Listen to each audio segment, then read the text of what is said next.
우리가 하나님이 주시는 부흥을 사모했으면 합니다.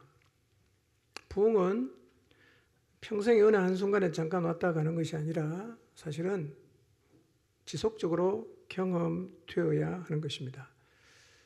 하나님의 강한 이끄심과 또 힘이 우리의 예배, 성경 공부, 목장 모임, 개인의 삶에서 지속적으로 경험되어야 합니다. 부흥하지 못하면 하나님이 주신 사명의 자리에는 서지 못하게 됩니다. 우리는 지금 한국의 영적 상황이 점점 어려워지고 있다는 것을 온몸으로 경험하고 있습니다. 그러다 보니까 하나님과 상관없는 종교 생활을 하는 사람이 많아지고 신앙이 답보 상태에 머무른 채 있는 사람이 점점 많아지고 있습니다. 이렇게 어려운 때 교회가 생존할 수 있는 최고의 길은 모든 성도가 하나님의 다스리심을 받는 부흥의 자리에 서는 것입니다. 그리스도인으로서 우리가 무엇을 해야 하고 무엇을 하지 말아야 하는지를 우리는 잘 알고 있습니다. 머리로 충분히 이해하고 있습니다. 그러나 아는 것과는 별도로 살아내지 못하는 부분이 정말 많습니다. 아는데 안 사라져요. 아는데 살아낼 수가 없어요. 이것이 우리의 한계요. 이것이 우리가 넘어가야 하는 언덕과 같은 것입니다. 그 언덕을 넘어가면 새로운 지평이 열리지만 알면서도 넘어가지는 못해요. 이기심, 욕망, 정욕, 탐욕, 세상사랑, 자기사랑, 자아, 교만함 등등의 언덕들을 우리가 갖고 있어요. 나도 뭐가 문제인지 알아요. 근데 못 넘어가요. 늘 그 자리에 머물러 있어요. 이 언덕을 넘어가야 합니다. 정확히 표현하면 넘어지는 자리에 서야 합니다. 사실은 우리의 노력으로 넘어가는 것처럼 느껴지나 정확히 말하면 넘어지는 거예요. 그냥 돼요, 그게. 그 자리에 서야 합니다. 그 자리에 서지 않는 한 우리는 우리의 한계를 넘어갈 수가 없습니다. 이 한계를 그냥 넘어가지는 이걸 우리가 한마디로 말하면 부흥이라고 하는 거예요. 우리가 이 언덕을 넘어가는 자리에 설 때 비로소 세상을 새롭게 하는 자리에 설 수가 있습니다. 우리 모두가 하나님이 주시는 이 부흥을 사모하게 되시기를 바랍니다. 계속 부흥을 위해서 기도하십시오. 하나님이 주시는 부흥, 하나님의 깊은 임재와 그분의 통치와 다스리심이 각 사람의 삶 가운데서 자연스럽게 나타나는 이 부흥이 오지 않는다면 약한 세상 교회가 이길 수 없어요. 세상을 이길 수 없다면 교회가 존재하는 의미도 같이 없어지게 되는 겁니다. 교회는 반드시 부흥해야 합니다. 부흥을 사모하시기 바랍니다. 3.16 복음집회가 2주 남았습니다. 주일 2개 지나면 이제 복음집회하는 날이에요. 근데 아직 우리의 마음속에 영혼 구령에 대한 열정이, 에너지가 나오지 않아요. 교회의 사명이 멸망으로 가는 영혼을 구원하는 일입니다. 언제나 교회는 이걸 해야 돼요. 그리고 영적으로 무장한 상태 중의 하나가 복음의 신발을 신는 거거든요. 영혼을 향한 열정이 없다는 말은 우리가 복음의 신발을 신지 않고 있다는 것이고, 이 말은 곧 우리의 영적인 상태가 온전치 않다는 의미이기도 합니다. 교회가 영혼을 향한 마음을 잃어버린다면 영적으로 뭔가 문제가 있는 거예요. 다른 거 아무리 잘해도 중대한 결함을 갖게 되는 겁니다. 롯을 바라보며 가졌던 아브라함의 마음처럼 멸망을 향해 가는 영혼을 향한 긍휼의 마음이 우리 안에서 생겨나야 합니다. 영혼을 구원하는 일은 언제나 우리의 관심사여야 하고, 우리의 모든 사역의 끝자락은 언제나 영혼을 구원하는 것에 다 있어야 합니다. 3.16 복음 집회를 준비하면서 우리 모두의 마음 가운데 영혼을 향한 마음이 다시 살아나게 되기를 주님의 이름으로 축원합니다. 2023년 표가 뭐죠? 왼쪽에 복음의 능력을 나타내는 해입니다. 그리고 첫 번째 실천 사항이 뭐죠? 한 영혼을 주께로 인도하는 것입니다. 이미 구원자 리스트를 적는 카드를 나눠 드렸습니다. 들고 다니시나요?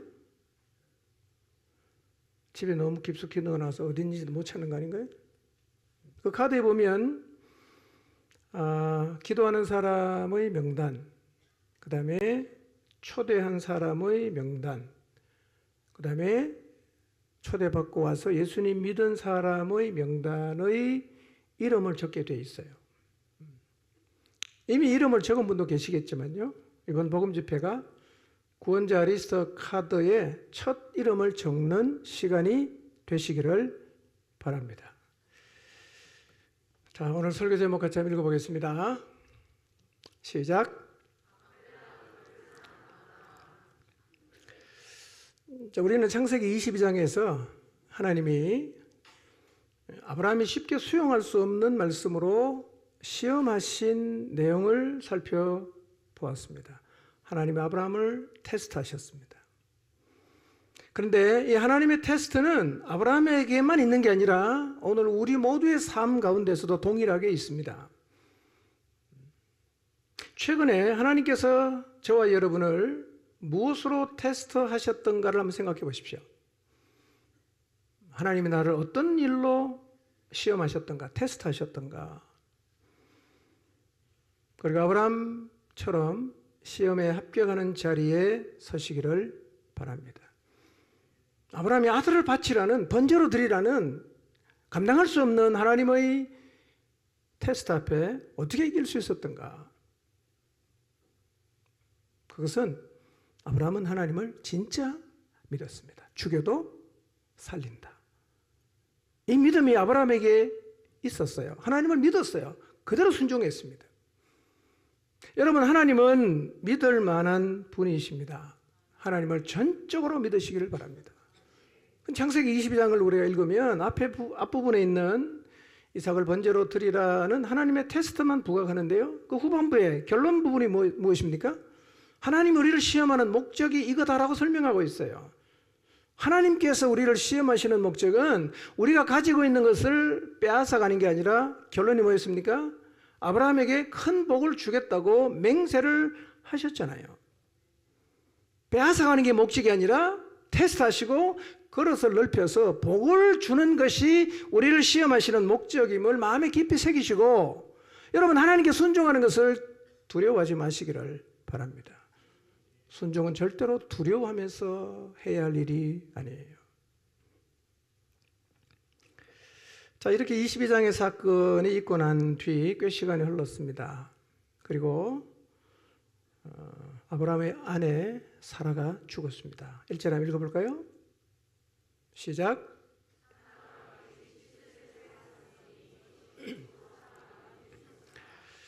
사라가 몇 세에 죽었습니까? 127세를 일기로 죽었습니다. 자, 여러분, 성경을 읽어보셨으니까 한번 생각해 보십시오. 성경에서 여자가 죽은 나이를 밝히는 것이 사라 말고 또 있던가요? 하와가 몇 살에 죽었죠? 모르십니까? 리브가는 몇 살에 죽었어요?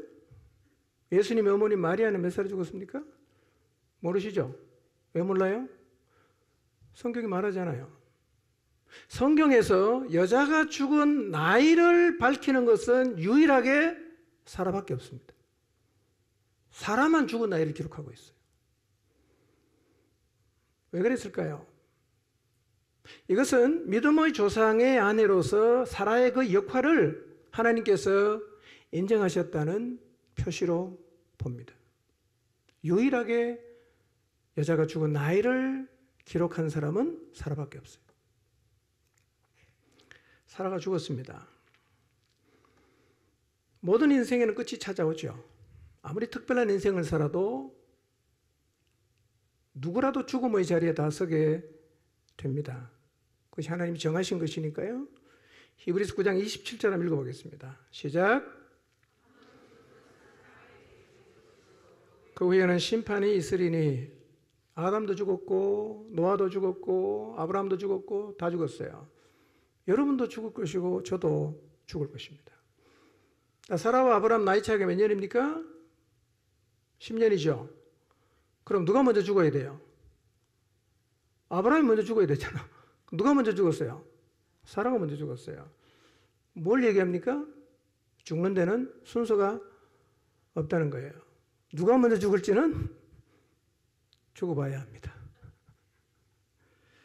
자, 1절은 이렇게 말해요. 사라가 누린 횟수가 127년이다. 사라가 누린 횟수가 127년이다. 유대 랍비들이 성경을 해석한 미드라시에서는 이 127을 이렇게 설명해요. 100은 장수, 20은 아름다움, 7은 흠 없음을 의미한다고 합니다. 이런 의미입니다. 사라가 장수하고 아름답고 흠 없는 삶을 살았다는 의미로 해석을 합니다. 사실 성경은 거기에 별로 관심을 두지 않습니다. 사라가 누린 횟수가 127년이라고 말을 하고 있는데요. 우리는 사라의 과거를 조금 알죠. 이런 질문이 생깁니다. 사라가 과연 127년을 누렸다고 할 수 있는가? 창세기 11장 30절 볼까요? 읽겠습니다. 시작. 예. 메소포타미아를 떠나서 하란에 와서 가나안으로 오기 전 사라를 소개하는 유일한 말씀이에요. 사라는 임신하지 못함으로 자식이 없었다. 이렇게 말합니다. 고대 사회에서 자식이 없다는 것은 여자로서 존재의 의미가 없다는 얘기입니다. 여자는 주로 뭘 하냐? 낳고를 계속하는 거예요. 근데 낳고를 못해요. 그러니까 죽은 거나 마찬가지죠. 사라의 삶은 가나안에 오기 전에도 이미 어둡고 힘들었을 거예요. 다 그냥 애를 잘 낳는데 자기만 애를 못 낳으니까 힘들었을 거예요. 65세 아브라함과 같이 가나안 땅에 왔습니다. 그리고 가나안에 와서 90세까지 이삭을 낳는 90세까지 25년 동안 자식을 기다리면서 굉장히 마음고생을 많이 했어요. 가나안 땅 온 지 10년이 지나 자기 나이 75세 아브라함 85세 때 자식이 안 생기니까 몸종이었던 하갈을 아브라함에게 들여보내잖아. 여러분, 여자로서 그게 얼마나 힘든 시간이었겠어요. 자기가 애를 낳아야 되는데 못 낳으니까 다른 여자를 자기 남편에게 들여보내는 이 여인의 심정을 한번 생각해 보십시오. 얼마나 힘들었겠어요. 그리고 하갈이 임신을 하니까 자기를 멸시하는 거예요. 이것도 얼마나 받아들이기 어려웠겠어요. 그러니까 이삭을 낳은 90세까지 사라의 삶은 누렸다고 보기가 힘든 거예요. 너무 힘겹고 고통스럽고 고생하는 삶을 살았다고 밖에 볼 수가 없어요. 그러니까 90세 이삭을 낳고 127세에 죽었으니까 몇 년간 행복하게 살았어요. 37년은 이삭과 함께 너무 행복하게 인생을 살았다, 누렸다고 할 수 있지만 사실은 127년을 사라가 누렸다고 말하기는 조금 그렇단 말이에요. 그러니까 근데 성경은 사라가 누린 횟수가 37년이다 이렇게 말하지 않아요. 몇 년을 누렸다고 말합니까? 127년을 누렸다고 말하는 거죠. 왜 힘겨운 90년과 행복하게 살았던 37년을 구분하지 않고 모두 누린 횟수라고 말하는 것일까요? 이런 의미입니다.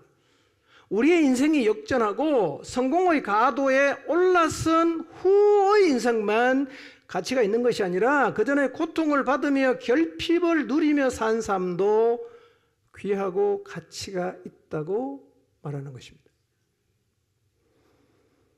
여러분, 이전에 절망과 궁핍과 결핍이 없는 사람은 오늘 자신이 누리는 풍요의 가치를 모르게 돼요. 여러분, 만약에 사라가 이전부터 자식을 잘 낳았다면 이삭의 출생이 그렇게 기뻤을까요? 만약에 이삭이 15번째 아이라고 하면 사라가 지금처럼 그렇게 그 아이의 가치를 알고 감사하고 기뻐했겠어요?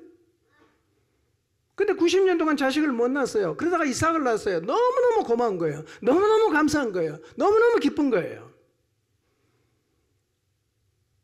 과거에 궁핍과 결핍이 없는 사람은 풍요롭게 살아도 감사를 모릅니다. 기쁨을 몰라요. 당연하게 생각합니다. 우리의 젊은 세대 그래요. 너무 잘 살기 때문에요. 잘 사는 것을 하나도 감사할 줄 몰라요. 우리는 굶어봤잖아요. 힘들게 살아봤잖아요. 새끼 밥을 먹고 사는 게 얼마나 감사한 일인가 우리는 느낍니다.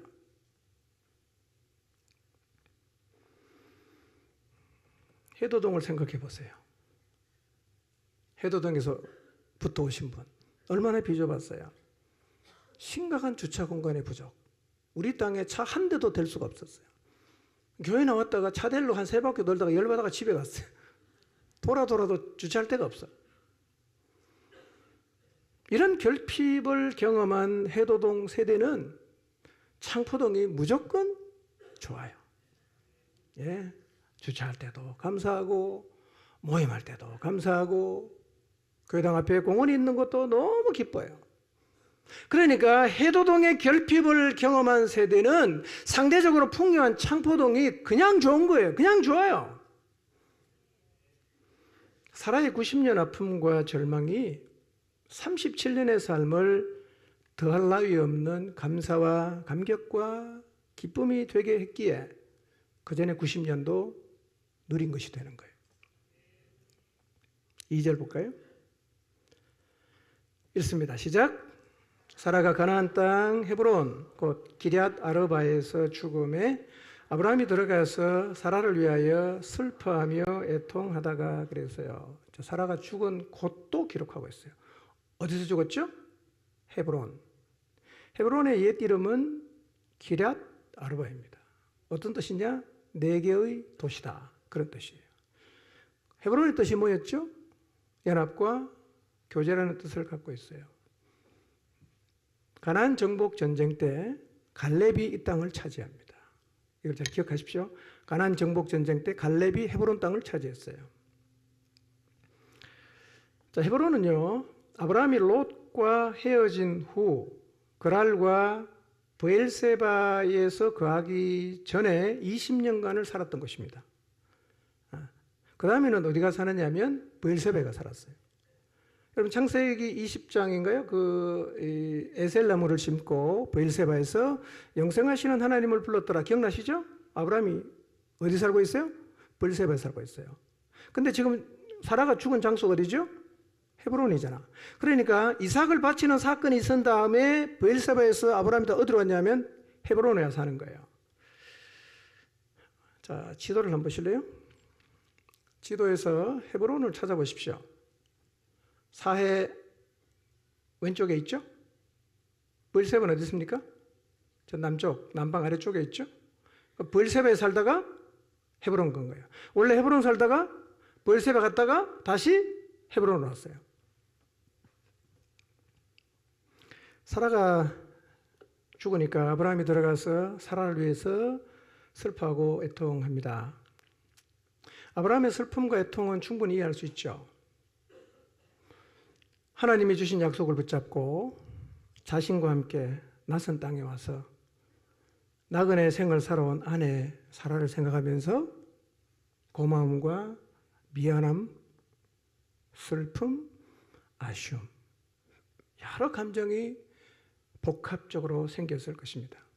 무엇보다 2번씩이나 아내를 누이라고 속임으로 바로에게도 끌려가고 그랄 왕 아비멜렉에게도 끌려가게 했던 일을 생각하면 아마 너무 미안했을 거예요. 아이 못 낳아서 고생한 일들을 생각하면서 아브라함은 매우 슬퍼하고 애통해 했습니다. 사랑하는 아내의 죽음 앞에서 슬퍼하고 애통하는 것은 참으로 아름다운 일이죠. 3절 4절 보겠습니다. 읽습니다. 시작. 헷 족속에 말하여 이르되 나는 당신들 중에 나그네요.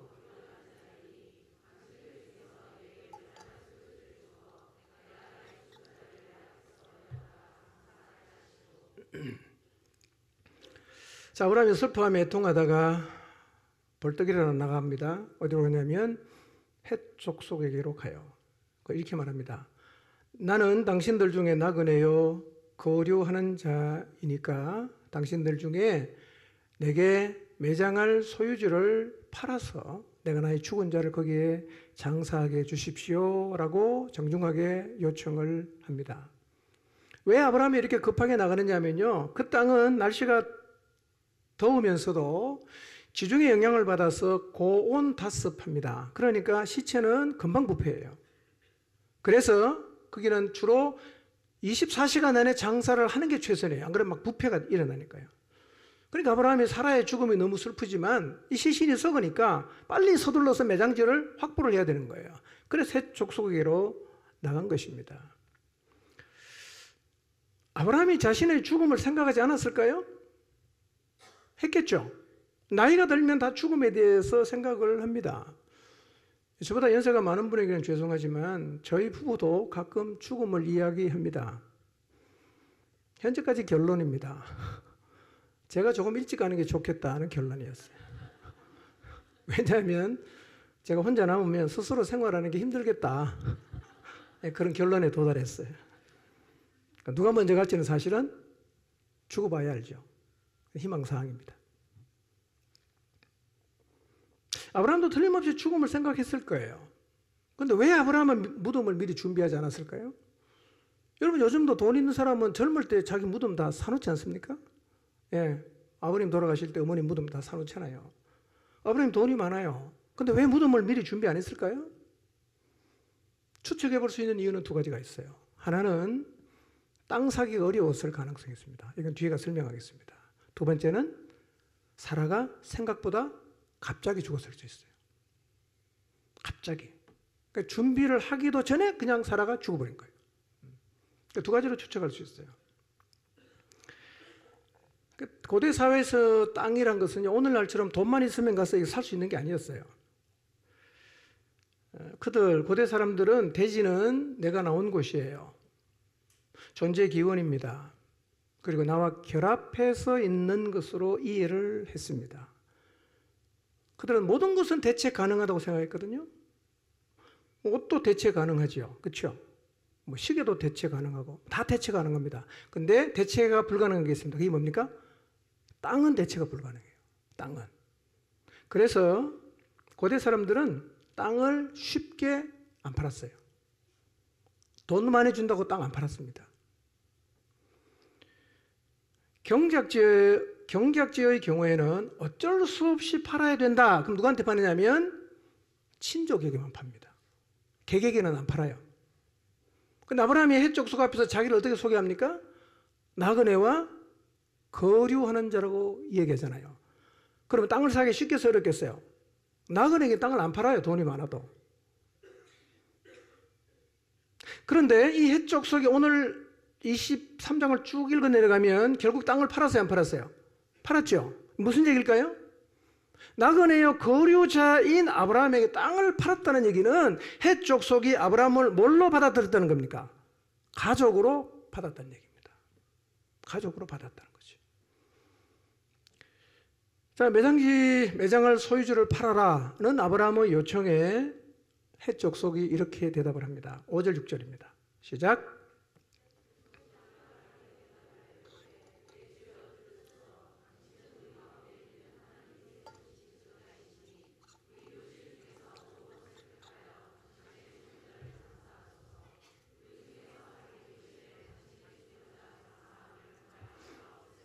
네, 헷 족속이 대답합니다.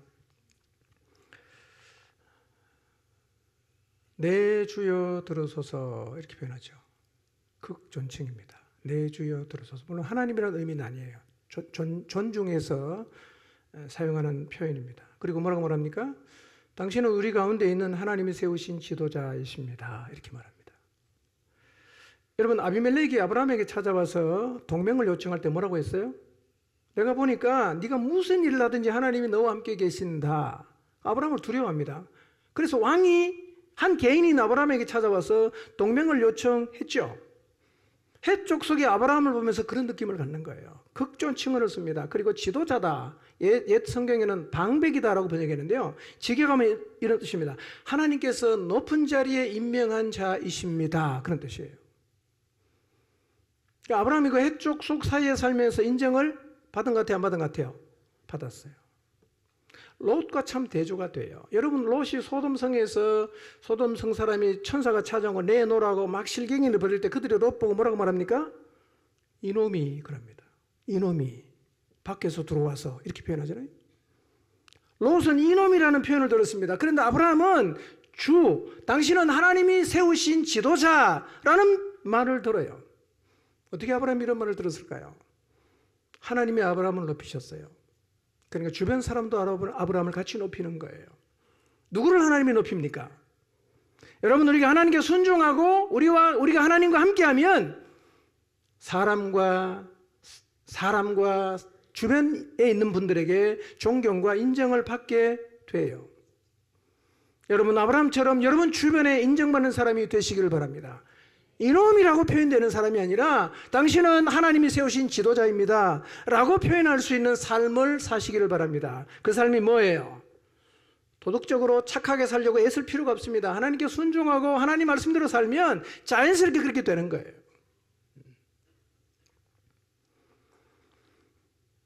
해족서 계속 말합니다. 우리 묘실 중에서 좋은 곳을 택해서 당신의 죽은 자를 장사하십시오. 우리 중에서 자기 묘실에 당신의 죽은 자 장사하는 것을 금할 사람이 없을 겁니다. 이런 뜻이죠.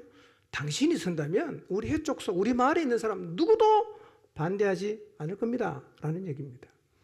그러니까 아브라함이 그 땅에서 어떻게 살았는지를 보여주는 대화입니다. 어떻게 살았던가. 여러분, 하나님께 순종하며 살아보십시오. 결국은 세상의 신뢰와 존경을 받게 돼요. 그리고 세상에 복을 나누는 사람이 됩니다. 7절 9절을 봅니다. 시작.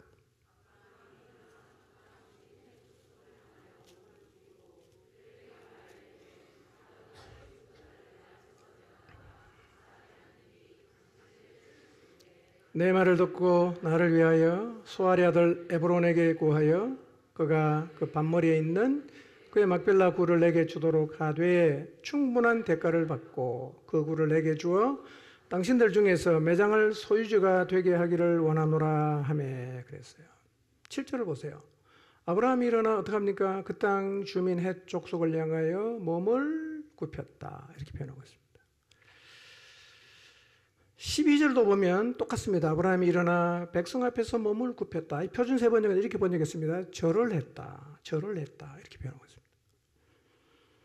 여러분, 아브라함은 헷 족속에게 지도자로 인정을 받고 있잖아요. 존경과 신뢰를 받고 있잖아요. 나이도 많잖아요. 돈도 많잖아요.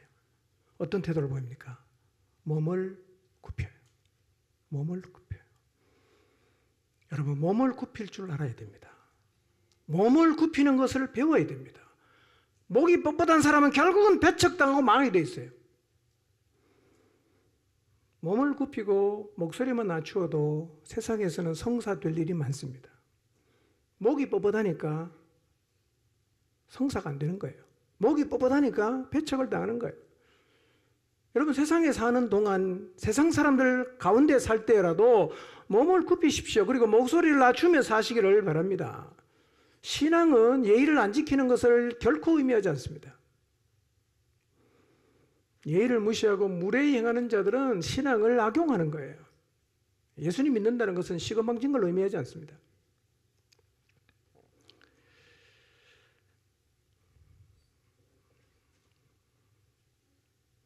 여러분, 이미 헷 족속이요 원하는 데 써라 그러잖아요. 근데 아브라함이 뭐라고 말합니까? 두 번째로 말하는 거예요. 막벨라 굴을 충분한 대가를 받고 팔아라고 말합니다. 팔아라. 그래서 그 막벨라 굴이 우리의 죽은 자를 장사할 수 있는 매장지가 되게 해달라고 두 번째 요청을 합니다. 이런 겁니다. 충분한 대가를 치르고 사겠다는 거예요. 사겠다. 아브라함은 지금 분명하게 하고 있어요. 내 것도 내 거고 네 것도 내 거고 이런 자세로 우물우물하지 않고 땅값을 충분히 지불하겠다고 말합니다. 오늘날로 말하면 염치 없는 짓, 명분 없는 짓은 하지 않았다는 얘기죠. 모든 것을 분명하고 떳떳하게 했다는 거예요. 우리가 배워야 하는 자세입니다. 여러분, 구원은 공짜로 받았죠? 그렇죠? 구원은 돈 주고 살 수가 없어요. 공짜로 받았습니다. 우리는 공짜인데 하나님은 공짜입니까? 하나님은 자신의 아들을 십자가에 죽게 하는 엄청난 대가를 지불했습니다. 우리는 공짜지만 그건 공짜가 아니에요. 이 놀라운 은혜를 공짜로 받은 우리는 이 은혜를 다른 사람에게 나누며 살아야 됩니다. 근데요, 예수님 믿는 사람 가운데는 구원을 공짜로 준다고 하니까 모든 걸 다 공짜로 하려는 경향이 많아요. 다 공짜로 하려고 합니다. 그 믿는 사람에게 이 공짜 사상이 참 많아요. 교회 것은 다 마음대로 써도 된다고 생각합니다. 아끼질 않아요. 교회에서 하는 모든 것은 다 공짜로 해야 된다고 생각합니다. 아주 당연하게 생각합니다. 잘못된 생각입니다. 우리는 이제 염치 없는 행동, 만사를 공짜로 하려는 태도를 버리고 오히려 분명하게 아브라함처럼 값을 치르면서 신앙생활을 하려 해야 합니다. 자, 10절, 11절 볼까요? 읽습니다. 시작. 그가 헷족 속 곧 성문에 들어온 모든 자가 듣는 데서 아브라함에게 대답하여 이르되 내 주여 그리 마시고 내 말을 들으소서. 내가 그 밭을 당신에게 드리고 그 속의 굴도 내가 당신에게 드리되 내가 내 동족 앞에서 당신에게 드리오니 당신의 죽은 자를 장사하소서 그랬어요. 에브론이 아브라함이 다시 막벨라 굴을 구체적으로 지정해서 팔라고 하니까 에브론이 헷족 속 중에 앉아 있다가 모든 사람이 듣는 데서 아브라함이 이렇게 말해요. 막벨라 굴과 그 굴이 있는 밭을 아브라함에게 무상으로 주겠다고 말합니다. 그냥 드리겠습니다. 당신의 죽은 자를 거기다가 장사하십시오. 두 번째 얘기하는 거예요. 그냥 드릴게요. 쓰세요. 이렇게 말하는 거예요. 막벨라라는 말은요, 이중으로 된 굴이라는 뜻이에요. 이중으로.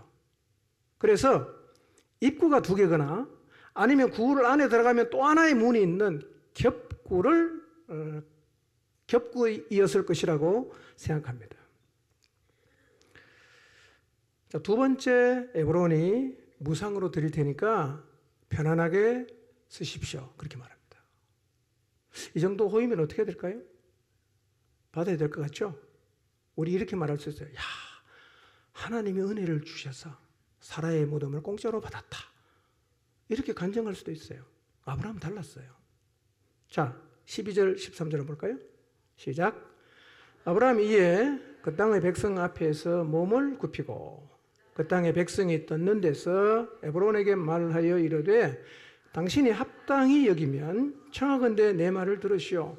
내가 그 밭값을 당신에게 주리니 당신은 내게서 받으시오.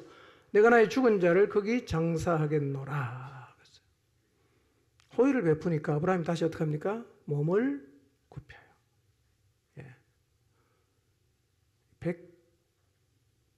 137세 노인이죠. 부자예요. 존경받고 있습니다. 다 인정해 줍니다. 큰절합니다. 감사합니다. 그리고 백성이 다 듣는 데서 에브론에게 요청합니다. 세 번째 요청이에요. 당신이 합당하게 여기면 내가 그 밭값을 당신에게 줄 테니까 내 돈 받고 그 땅 나한테 파시오. 팔아라. 요청합니다. 14절 15절 볼까요? 시작. 대답하여 이르되 내 주여 내 말을 들으소서. 땅값은 은 400세겔이나 그것이 나와 당신 사이에 무슨 문제가 되리이까. 당신의 죽은 자를 장사하소서. 에브론이 대답합니다. 흘리는 거죠. 땅값이 얼마라고요? 은 400세겔. 사실 이게 바가지거든요. 바가지입니다. 그렇지만 에브론이 이렇게 말하죠. 그 땅하고 굴의 가격은 은 400세겔이지만 그게 나와 당신 사이에 무슨 문제가 되겠습니까? 돈 안 줘도 괜찮습니다. 사시지 마시고 그냥 거기다가 죽은 자 장사하십시오. 세 번째 얘기하는 거예요. 그냥 쓰라고. 자, 아브라함이 어떻게 하는가? 자, 16절 18절 한번 볼까요? 시작. 아브라함이 에브론의 말을 따라 에브론이 헷 족속이 듣는 데서 말한 대로 상인이 통용하는 은 400세겔을 달아 에브론에게 주었더니 마므레 앞 막벨라에 있는 에브론의 밭 곧 그 밭과 거기에 속한 굴과 그 밭과 그 주위에 둘린 모든 나무가 성문에 들어온 모든 헷 족속이 보는 데서 아브라함의 소유로 확정된지라 그랬어요. 아브라함은 기어이 에브론이 정해준 400세겔, 깎지도 않습니다. 400세겔을 상인이 통용하는, 그러니까 이 상거래에서 통용이 되는 은 400세겔을 달아서 에브론에게 줘요. 그렇게 해서 17절에 보니까 마므레와 막벨라에 있는 에브론의 밭과 그 밭에 속한 굴과 또 그 밭과 주위에 둘린 모든 나무가 성문에 들어온 모든 헷 족속이 보는 데서 누굴 확정됩니까? 이건 이제 아브라함의 소유다라고 확정이 됐다는 거예요. 여러분, 정확한 등기법이 없었던 그 시대는요, 거래 합법성을 공정받으려고 하면 모든 거래 행위는 공공생활의 중심지였던 성문 앞에서 많은 정인이 보는 앞에서 공식적으로 거래를 해야 됩니다. 그래야 이게 인정이 되는 거예요. 그래서 아브라함은 이 거래를 잘 읽어보면 모든 것이 공적이 되게 합니다. 10절과 11절은 이렇게 말합니다. 성문의 모든 자가 듣는 데서, 13절 그 백성이 듣는 데서, 16절 헷 족속이 듣는 데서 말한 대로 상인이 통용하는 은 400세겔을 달아줬다. 18절 모든 헷 족속이 보는 데서 아브라함의 소유로 확정되었다. 이렇게 얘기하고 있습니다. 공적으로 모든 사람이 증인이 된 그런 거래를 했어요. 그런데 이 400세겔의 가치가 어느 정도냐 하면 예레미야 32장에 보면 예레미야 선지자가 계속 유다의 멸망을 예언합니다. 그러면서 70년간 바벨론의 포로로 잡혀갔다가 다시 돌아온다라고 얘기를 합니다. 근데 당장 망한다고 하니까 다 듣기 싫어하죠. 그 예레미야를 이제 그 시위대들에 가두는 거예요. 그런데 예레미야가 어떤 퍼포먼스를 하는데 그게 뭐냐면 밭을 사는 거예요. 아나돗에 있는 밭을 예레미야가 샀어요. 그 무슨 의미일까요? 우리가 바벨론의 포로로 잡혀가서 끝나는 게 아니라 다시 돌아오니까 밭을 사지 않겠어요? 그래서 그때 아나돗에 있는 밭을 살 때 지불한 돈이 얼마냐면 17세겔이에요. 자, 그 다음에 이 아브라함이 막벨라 굴을 사고 1000년이 지난 다음에 다윗이 아라우나에 있는 타작마당을 삽니다. 그게 나중에 성전이 지어지는데요. 그 타작마당을 얼마 주고 샀냐면 50세겔을 주고 샀어요. 그 1000년 전에 얼마 줬다고요? 굴 하나 사는데 400세겔 줬습니다. 이 완전 바가지입니다. 완전 사기예요. 북이스라엘 왕이었던 오므리는 사마리아 성을 건설하기 위해서 세멜산을 샀습니다. 세멜산. 그때 산 전체 한 도시를 건설할 산을 사는데 치른 돈이 얼마냐면 6,000세겔이에요. 그러니까 은 400세겔이라는 이 가격은 아브라함이 돈이 많으니까 그걸 이용해서 터무니없이 비싼 가격에 판 거예요. 거의 사기 수준으로 봅니다. 호의를 가장해서 자신의 탐욕을 채우는 에브론의 모습을 우리가 보는 거죠. 자, 19절 20절 보겠습니다. 시작. 가나안 땅 마므레 앞 막벨라 굴에 장사하였더라. 마므레는 곧 헤브론이라. 이와 같이 그 밭과 거기에 속한 굴이 헷 족속으로부터 아브라함이 매장할 소유지로 확정되었더라. 자, 이렇게 거래를 마치고 아브라함이 사라를 그 막벨라 굴에다가 장사를 했어요. 자, 근데 우리가 생각해 봐야 될 게 있어요. 여러분, 사라가 죽고 난 다음에 해쪽 속에 매장지 찾았을 때 해쪽 속이 아브라함에게 3번씩이나 그냥 쓰라 그랬죠. 그냥 쓰시라고, 괜찮다고 3번씩이나 얘기했습니다. 왜 이걸 아브라함이 안 받았을까요? 그냥 쓰면 되는데. 왜 그걸 거절하고 굳이 그렇게 많은 돈, 그냥 터무니없는 가격을 하나도 깎지도 안 하고 다 지불하면서 그 막벨라구를 산 이유가 도대체 뭐였을까요? 우리는 아브라함이 이렇게 행동한 이유가 하나님의 약속을 향한, 하나님의 약속에 대한 믿음 때문이었다는 사실을 우리가 알아야 됩니다. 아브라함이 왜 막벨라고를 샀냐면 아브라함은 하나님의 모든 말씀을 다 믿었어요. 여러분, 우리가 아브라함의 12장부터 쭉 보면요, 아브라함의 삶에서 두드러진 특징이 뭡니까? 하나님 모든 말씀을 다 믿는 거죠. 그리고 그 말씀에 적극적으로 순종하는 것이 아브라함의 스타일이었어요. 이것도 마찬가지예요. 뭘 믿었냐 그러면 아브라함이 어떤 말씀을 붙잡고 공짜로 주겠다는데 굳이 그냥 바가지를 쓰면서 많은 비용을 지불하면서 그 밭을 왜 샀을까? 아브라함이 지금 붙잡고 있는 말씀이 있어요. 창세기 15장 13절에서 16절입니다. 아브라함이 롯을 구출하고 와서 두려움에 사로잡혀 있을 때 하나님이 아브라함에게 오셔서 언약을 맺죠. 그럼 이렇게 말씀하셨어요. 자, 읽지 않겠습니다. 제가 설명할게요. 내 자손은 이방에서 객이 되어서 이방인을 섬길 거다. 그리고 그 이방 사람들은 400년 동안 네 자손을 괴롭힐 거다. 근데 내가 그들이 섬기는 나라를 징벌할 거다. 그리고 내 자손이 거기서 많은 재물을 이끌고 나올 것이다. 너는 이 땅에서 장수하다가 편히 조상에게로 돌아가 장사될 거지만 네 자손은 4대 만에 이 땅으로 돌아올 거다 라는 약속을 하나님이 아브라함에게 주셨어요.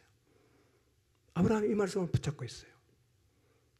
내 후손이 이방 땅으로 갈 거다. 애굽이죠? 갈 거다. 고생하고 종도로 살 거다. 하나님이 애굽을 징벌할 것이고 자손이 나올 것이고 결국 4대 만에 내 후손이 이 땅으로 다시 돌아온다는 것을 아브라함은 믿고 있어요. 여러분, 아브라함의 자손이 4대 만에 돌아온다면 아브라함이 할 수 있는 게 뭐가 있을까요? 나이 137이면 언제 죽을지 모르죠. 이렇게 생각할 수 있잖아요. 내 죽으면 끝이지 뭐. 내 죽으면 끝이지. 그리고 당장 돈이 안 드니까 그냥 공짜로 주겠다니까 사라를 거기다가 매장을 하면서 야, 하나님 이것도 은혜를 주시는구나 그렇게 말할 수 있지 않겠어요? 근데 아브라함이 그렇게 하지 않습니다. 왜냐하면 아브라함의 마음속에는 4대 만에 내 후손이 돌아오니까 그 하나님이 말씀하셨고 그 말씀이 이루어질 거니까 그 말씀에 근거해서 막벨라 구를 돈 주고 사서 자기와 자기의 후손들이 돌아올 수 있는 근거지를 마련하겠다는 거예요. 공짜 안 하겠다는 겁니다. 하나님 말씀 믿고 후손이 돌아오면 우리 땅 막벨라잖아요. 마련하겠다는 거예요. 그게 어디서 나온 거냐? 4대 만에 내 후손이 이 땅으로 다시 돌아오게 하겠다는 하나님 말씀에 대한 믿음이에요. 진짜 믿었어요.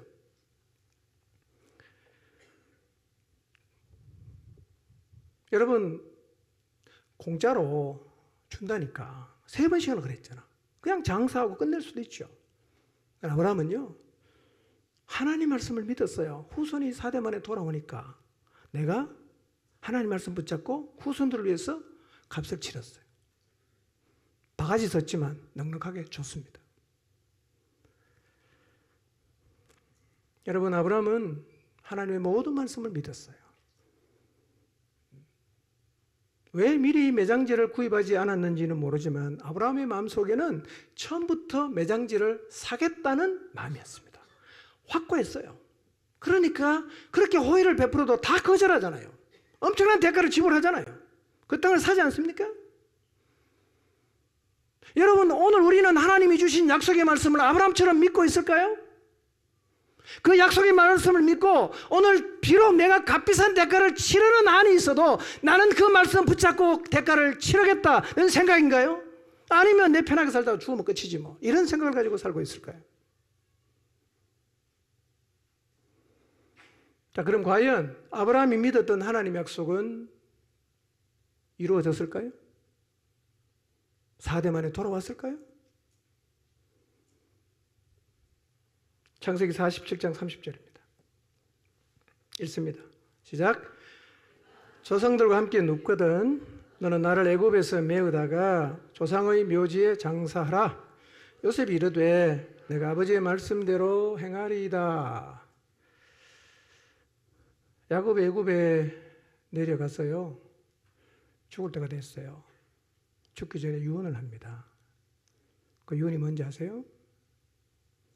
내가 죽으면 나를 조상이 묻혀있는 묘지에 장사해 다오. 이게 뭐예요? 믿음이에요.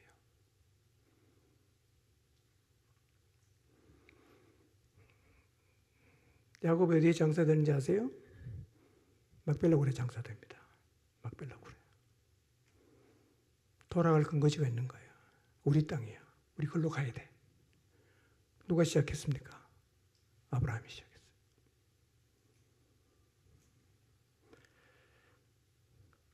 여러분, 야곱의 죽음은 거의 국장 수준이었습니다. 애굽의 모든 관리들이 다 갔어요. 가다가 애굽인들이 한 군데 모여서 7일 동안 막 애통을 하는 거예요. 가나안 사람 보니까 애굽 사람이 그냥 엄청 많은 애굽 사람이 막 그냥 울고 난리가 나서 애통을 했어요. 아닷이었어요, 거기가. 그래서 애굽 사람이 이름을 이렇게 붙였어요. 아벨 미스라입니다. 애굽인이 통곡하는 그런 의미를 담아서 아벨 미스라임이라고 불렀어요. 창세기 50장 24절 25절입니다. 자, 하나님이 아브라함에게 주신 약속은 진짜 이루어졌는가? 이걸 보면 오늘 우리에게 주신 하나님 약속이 이루어질 수 있는지도 우리가 연결해서 생각할 수 있을 거예요. 읽어봅니다. 시작. 나는 죽을 것이나 하나님이 당신들을 돌보시고 당신들을 이 땅에서 인도하여 내사 아브라함과 이삭과 야곱에게 맹세하신 땅에 이르게 하시리라 하고 요셉이 또 이스라엘 자손에게 맹세시켜 이르기를 하나님이 반드시 당신들을 돌보시리니 당신들은 여기서 내 해골을 메고 올라가겠다 하라 하였더라. 이 약속의 땅에 대한 믿음이요, 정조부 아브라함, 아버지 야곱이 가졌던 그 믿음을 누구도 갖고 있어요? 요셉도 갖고 있습니다. 뭐라고 유언합니까? 하나님이 반드시 우리를 돌봐서 이 땅을 떠나게 할 거다. 그때 어떻게 하라고요? 내 해골 메고 가라 이거예요. 가지고 나가라 이거예요.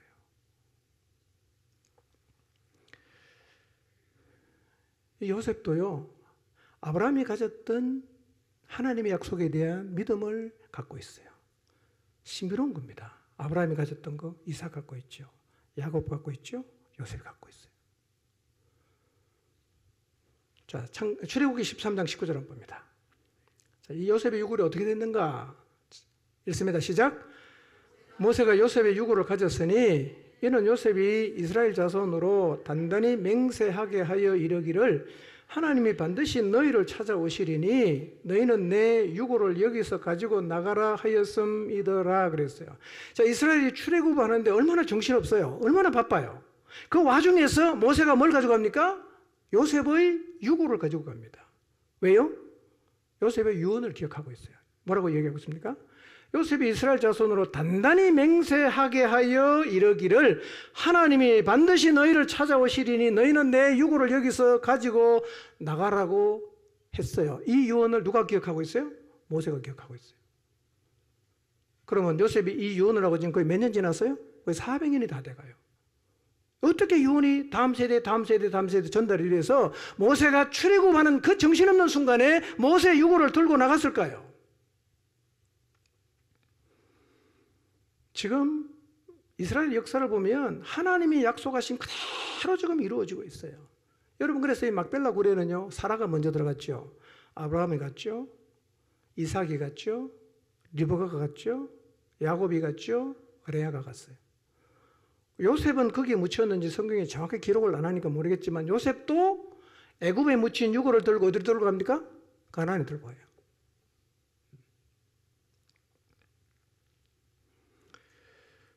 여러분, 이 후손들이 어떻게 아브라함이 가졌던 믿음을 똑같이 가지고 있을까요?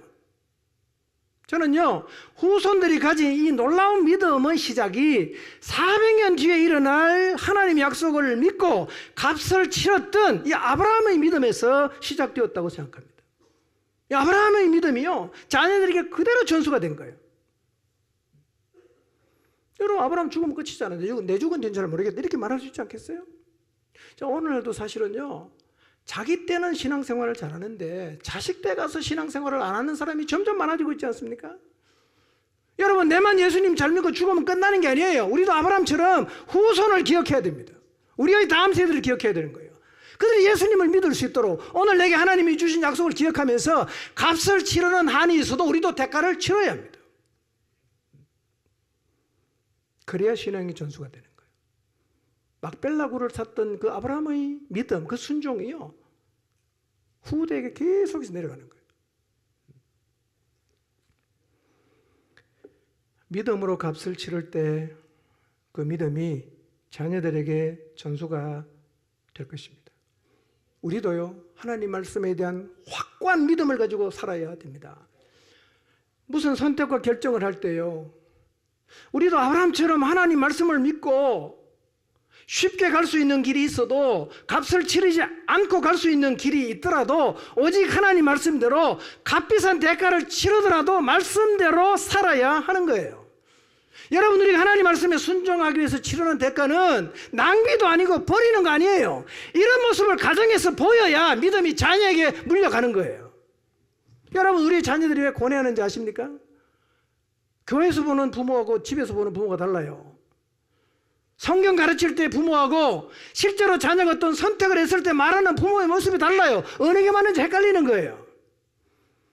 여러분, 하나님 말씀을 믿고 무슨 자리에 서든지 간에 말씀대로 살도록 부모가 대가를 지불하더라도 선택해야 믿음이 자녀에게 가는 거예요. 그렇게 안 사니까 이상한 거예요. 왜 교회에서 하는 말하고 집에 가면 틀리냐 이거예요. 그 자녀가 믿음을 밖으로 나가죠? 고뇌하는 거예요. 누구 어느 말이 맞냐?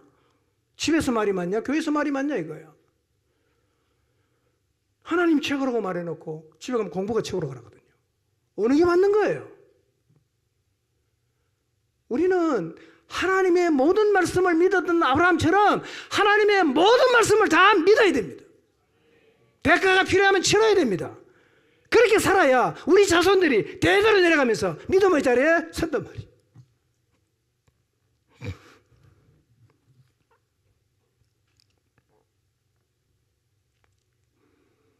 오늘 우리가 값을 치르고 살아야 할 우리의 막벨라굴은 무엇일까요?